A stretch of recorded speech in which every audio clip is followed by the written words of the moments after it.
Hey guys, we're back with Andres again. So Andres just took third at Europeans. He had 2 submissions and then lost a really, what I thought was controversial loss against Izaki Bahines, who won the Worlds last year at Black Belt. So I had a lot of good response from Andres' last video. So this one we're going to talk about some pressure passing. One thing I really like about the pressure passes too is not only is it like a really good pass game, it's a bit different from what I do, it's also very easy to implement on someone without them being able to establish a guard on you. Like sometimes I'll be playing guard or I'm passing and like the guy's trying to entangle me like a spider or a lasso or something, and this is a good way to start the match off on your own terms, okay? So I'm gonna let Andres take it away and get into it.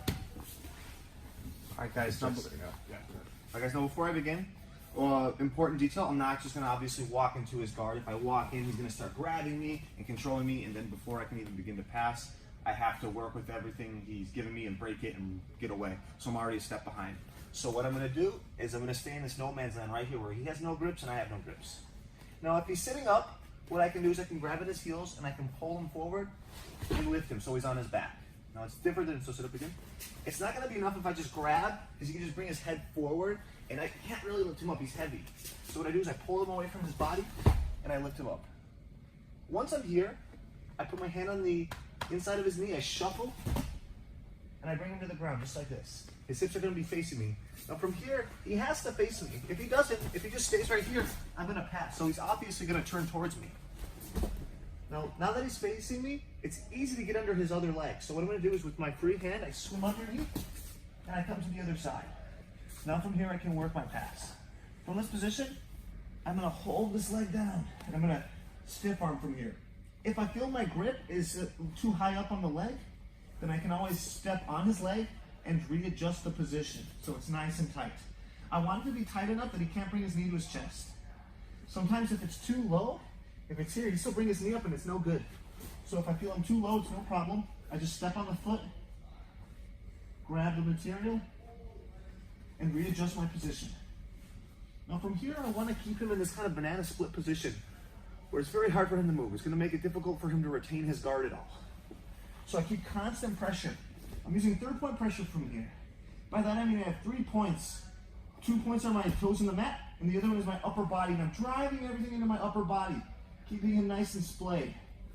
Now from this position, I start to walk towards his elevated leg.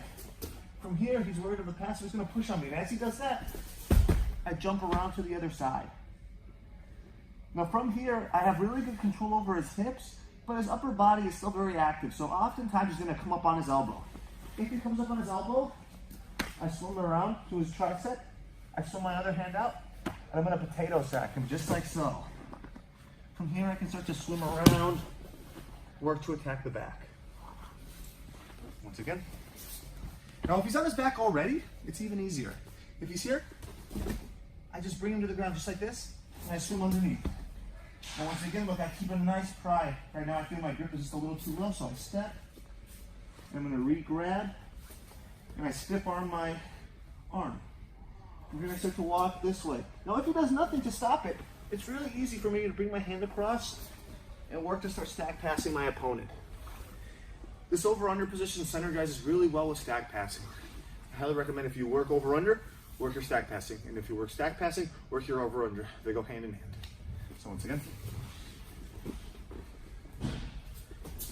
From here, I get in position, I start to move this way. He starts to push on my butt to stop me. And look, as I jump over, look what I'm going to do. I'm going to kind of bring his leg, I'm going to glide it across the ground as I jump over to this position here. Now from here, he's going to oftentimes come up on his elbow. When he does, no problem. I cuff, and I potato sack my opponent to the ground. From here, I can grab 4 fingers in the back of the gi here, and at the lapel I can chuck him and work to start attacking the back. Very tight position. It's done. Yeah, so, you know, I always try to think of everything in terms of positions, right? So like, you know, what you do in Spire Guard is different than what you do in Daily Hiva Guard, right?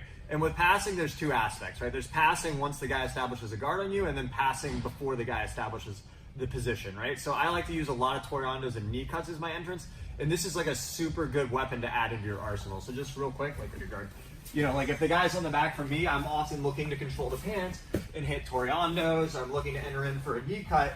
But if you have additional weapons, you can have those too, and then really easily come in here and start working your position from there, right?